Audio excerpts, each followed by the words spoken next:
Welcome back to The Big Show. It's Alex Belford in the morning, talking to my favourite people, and of course the country's biggest stars. Todd Carty, how are you?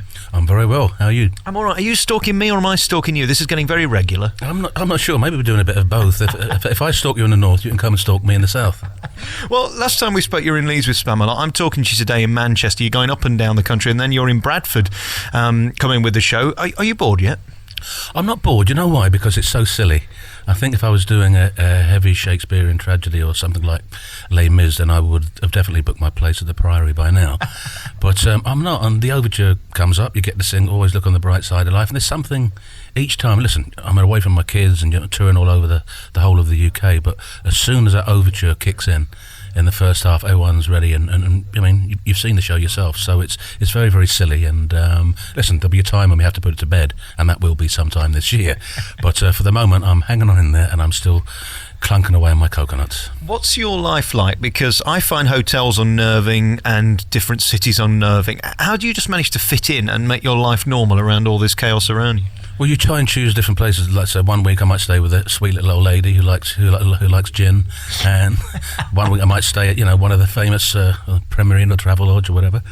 And you just choose from time to time, or where you get lucky. We're a bunch of sort of a troupe of, it's almost a rock and roll tour, so you get where you can get, really, and that is a real pain in the backside, I must say, though, ringing up saying, have you got this room, have you got that room, because we've got to do that ourselves, more or less. When you're on the road, it's not like TV, they all sort it out for you, so that is a bit of a pain, but once you're there, you shut the door behind you, have a glass of wine or something, watch a bit of telly, and then get ready for the Monday to Saturday marathon that is Spamalot. Because one thing that doesn't change in theatre is that old book of places to stay in every town, and there are people who literally have one star in after the next. With the landladies, they've got the photos on the wall. Or, I had him last week. Oh, Doddy was lovely. There's all that kind of thing. So it's actually quite nice. It's actually a throwback to the old time. It's quite quaint. It's quite nostalgic. So it does sort of make you feel that you are an actor. You see, and this show is a throwback to old times. There's old stuff in there, there's old gags in there, and it's great material. And it always reminds me of the producers, the fact that every line is crafted and then crafted again and then worked on again until it's absolutely perfect. Well, it's a bit like a series of sketches, isn't it? It is basically, it's reduced from the West End show and from the Broadway show. It's almost like a review show. There's 12 main actors, they double up, they quadruple up, and it's like it never stops. One gag, then there's another one, then they go off. We never like to stop or pause too long to give people a chance. Sure, we want them to laugh, but it's a 2-hour show. I mean, some people have to sit down in the theatre for 3.5 hours. I can't sit in the theatre for 3.5 hours, and I'm an actor. So it's short, sharp, and it's to the point. And people do seem to find it genuinely funny. They go away out of the theatre with a silly little smile on the face, and then we know that we've done a good job. I mean, if you've got a childish and puerile kind of mind, this is the show for you. That's why I love it so much. Well, it's not sophistication that you want. Don't bother coming to the theatre or come along and pretend to like it. But no, it is very childish and it's very silly, and that's the child in all of us. One time in a theatre, there was a 7-year-old boy cackling like a little old man, and there was an 8-year-old woman cackling like a little schoolgirl. So it does cater for way across the board. And it's so daft, and if you're feeling a bit low and you fancy a bit of a cheer up, come along and watch Spamalot. It's so daft, it's so silly, it'll give you a new lease of life, a new outlook on life, should I say. I saw it about 5 years ago on Broadway, which was a big, massive, great big production, and it was done so differently to this that they kind of cleaned it up a bit here. There's a few lines that I loved over there, swear words and stuff that they've taken out. Are they scared they're going to offend us? I don't. There's different type of things that mean different. I think there was a word called that they used over there. Now, not many people might not know what it means over here, but if you lose one of the vowels, and you can use your imagination. So I think we had to be a little bit careful with that. But I don't know, maybe we are becoming a bit more PC over here, but there's just different type of rudeness and swear words. It's that thing going across the pond, isn't it? They mean different things, but they've changed the song. I think they made it the Star Song now, instead of in New York, they said for a producer, because there's a huge Jewish community of producers over there. They've changed that, and we've localized it a lot. So each town that we go to, we pay homage to, which they seem to absolutely love. It's kind of like the old days of vaudeville and the showbiz shtick that they stick in, and even at the end, the panto stuff of bringing someone on stage always gets a laugh. We were just talking before this, how kind of the old tricks still ring true, don't they? And people still love the old gags in theatre. Yeah, well, people don't like change when it comes to tradition, I think, and there is the slight panto side to it. We're not being snobby about it. If you could say panto to a few producers, you're not allowed to say that, but, when they get the guy up on stage or the woman up on stage, people love it. And I think they like to see people humiliated as well when you get them up on stage, but not in a nasty way, of course. else, but just in the silly take the mickey out of you way. So, and again, boy meets girl, there's a wedding and all that kind of thing, which is very panto, but we like a little, there's no plot to it, it's just come along and we're trying to find a silly old gold cup called the Grail, but and when people laugh in a ridiculous a way as the lines are delivered, then you're getting the message home. And that's the song that goes like this, never misses, does it?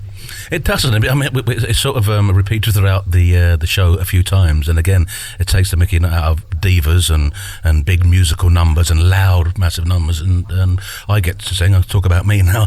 I get to sing "Always Look on the Bright Side of Life," which wasn't from the film, but again, that's the craziness of it. I think we stole it from The Life of Brian. That gets different reactions and different. Sometimes it's like an anthem. It's the most song played at funerals we know now ever. So, and sometimes they're in the mood to sing along for it. It depends if they've had a few drinks, which does help if you come along to see the show. And it's very silly. I love singing that song. I love the knockabout, humour that we do. It's very half-witty and very Baldrick-like and all that kind of thing. So hopefully what I lack in lines, I make up in mucking about. Because that's what I do. I muck about every night. Did you ever think you'd be a recording artist? Because I noticed they brought out a CD now, the UK version of this. That must be nice because you've got something to actually keep forever. Because often with these shows, you come in it, you go from it, nobody ever cares, do they? You're in the presence of a pop star. Absolutely. To see your name on the front of a album cover, it's got Marcus Brigstock, Jodie Prenger, and me, Todd Carty, and they make you sound pretty good as well. It goes, you mix it in a studio, So I know the tricks of the trade what these pop stars are up to now. I might bring out a number one or something. I don't know, but it is a lovely feeling. All jokes aside, when you're a kid, everyone wants to be a pop star, everyone wants to be a rock star. So I'm so chuffed. You haven't been auto-tuned, have you? I'm not so sure with me. Listen, someone said, and it might have been you, that, and I'll take this as a compliment or insult, he can hold a tune. So I'll take it as a compliment, yes. If it was you. I think it was, actually, because the thing about you is I talked about your discipline on stage, because in the beginning you don't get to do that much, but you're always on. And I noticed, actually, you got the biggest laugh today, bigger than any of the lines that came before, because what you do while they're talking is distracting, which is the whole point of your character. Well, it is, isn't it? I think it's in one of the songs, isn't it, or something like that. They're singing away, being very romantic, and Patsy feels left out. So he shares his grief with the audience, and everyone feels sorry for a poor little clown. So it does get a good reaction, and it's lovely, lovely to hear that, and it's supposed to happen. So and we also get to see that the king really does love his poor little half-wit horse. So it's a nice little touch, nice little sentimental touch in the show as well. Do you ever wake up in the middle of the night with these songs going over your head, or are you able to leave it at the stage door? I say, hand on heart, that I do leave it at the stage door, but I've been starting to dream about the show now. Wow. So I don't know whether that's a good sign. Time to go. I think it's time. But we've got another 4 months, but when they say you're starting to dream about your work, then you're on dodgy ground. But you know what? The dreams are lovely, and I enjoy them almost as much as I do the show. Laughing at yourself. Let's talk about you, because of course as an actor, most people know you from EastEnders, and we miss you and we loved you. Do you think that should be happening, where they're forever pushing and going to the next thing and to the next most dramatic scene? Well, I have to say, I think you must be talking about the baby stuff, which I didn't see, and for me to watch a soap now, would it be The Bill or Grange Hill's well gone, but it's a bit like a busman's holiday. So I think most actors worth their salt, once they've left something, it's like leaving the football club, you just move on. But I don't think, on saying that from looking from the outside in, you will ever stop EastEnders doing controversial stuff or pushing the barriers. Coronation Street does the comedy, does the cobbles, Emmerdale, they've gone bonkers completely now, haven't they? And that's up your neck of the woods as well. Yeah. And I don't think they will ever stop. I mean, and listen, at the end of the day, the producers will be rubbing their hands with glee with all the publicity that it gets. They're not stupid, they're not fools, and they like to make programmes, and if they can attract attention and viewers, and I know the game by now, and I know what they're up to, but I don't watch it enough. Well, I'm a musical theatre star now, darling. Where do you go from here now? Are you going to go into The Lion King as a giraffe or something? Well, if they want me as a giraffe, I'll be a pretty short giraffe. Maybe a little monkey might be more suited to me.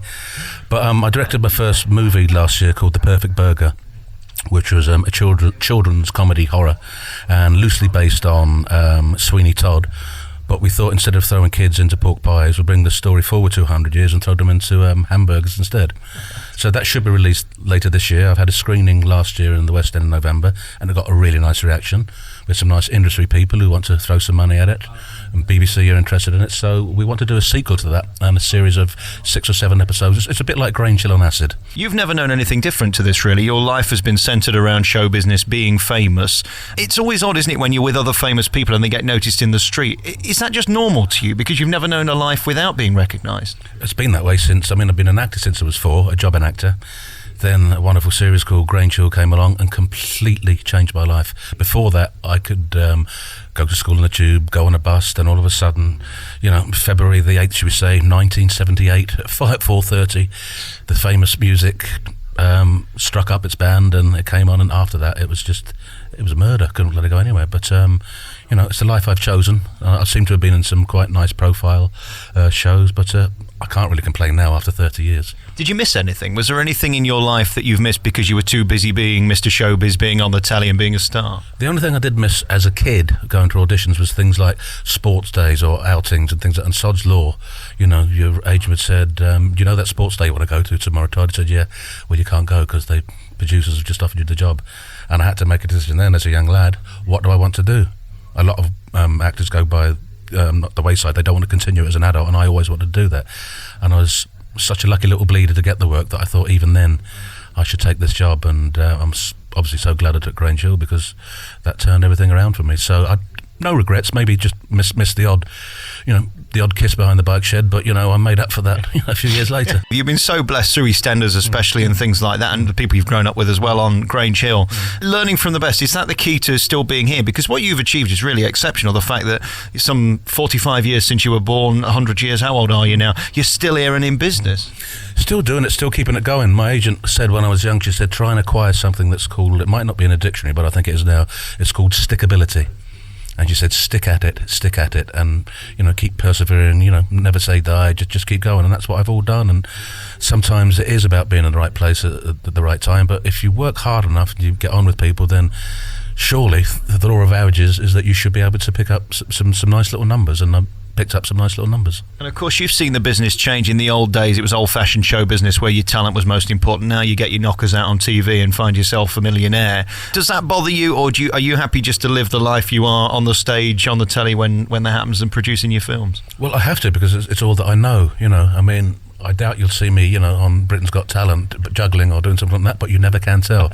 But you sort of have to go with the flow, because otherwise if you start getting angry and resenting it, listen, let's be fair, when I was a kid it was new faces, it was opportunity knocks, albeit most of them were maybe semi-pros or pros, but again, going back to ratings and making money on all those phone lines, it makes a fortune for certain people like, Mr. Cowell and, I suppose on ITV, isn't it? So, they build their empire and they're, making their money. But listen, I can talk. I did, Dancing on Ice, so I've done at least a half reality programme, but at least I proved I could skate. Yeah, well, prove you could skate, well, a little bit. You proved that you could put the skates on. Well, yeah, and lovely Susie dragged me around for 3 months, and I haven't heard from her. I'm sure she must have had a mini nervous breakdown because I haven't heard from her in 2 years. That clip's still doing the rounds, isn't it, where you fell off the stage? I don't know how you quite do that when it's on a flat surface, but you kind of went out of the scene, and it almost was so brilliant that it looked planned, but I don't think it could have been, judging by the look on your face. I don't think even a Russian Olympic medalist could have actually bloody planned that, for Christ's sake, but it was just one of those things, I was maybe supposed to go in that direction, sort of, but not in quite a spectacular fashion. Is it a thrill when you switch on the telly at New Year and you find that you're in the top 10 of moments off TV of that year? Yeah, well, why not? I've been an actor all my life, and, you get the top, done some pretty good stuff, and you get talked more about doing a pratfall off an ice rink than you do anything you've done. But listen, it's fun, and the next day on, I think it was on BBC Radio, this lady rang in and said, she had a bit of asthma and she wasn't feeling well and she didn't have much money, and she said, to compound all the health problems, she nearly died of a heart attack. And say, just tell Todd thank you very much, and he cheered me up. So if you can't put a smile on people's face, then what can you do? And you certainly do that with this show, and obviously with your artistic endeavours on the ice. Hey, listen, always lovely to talk to you, Todd, and come back on when you got your film out. Of course I will. We'll talk about it then, but thanks for having me, and long live Spamalot.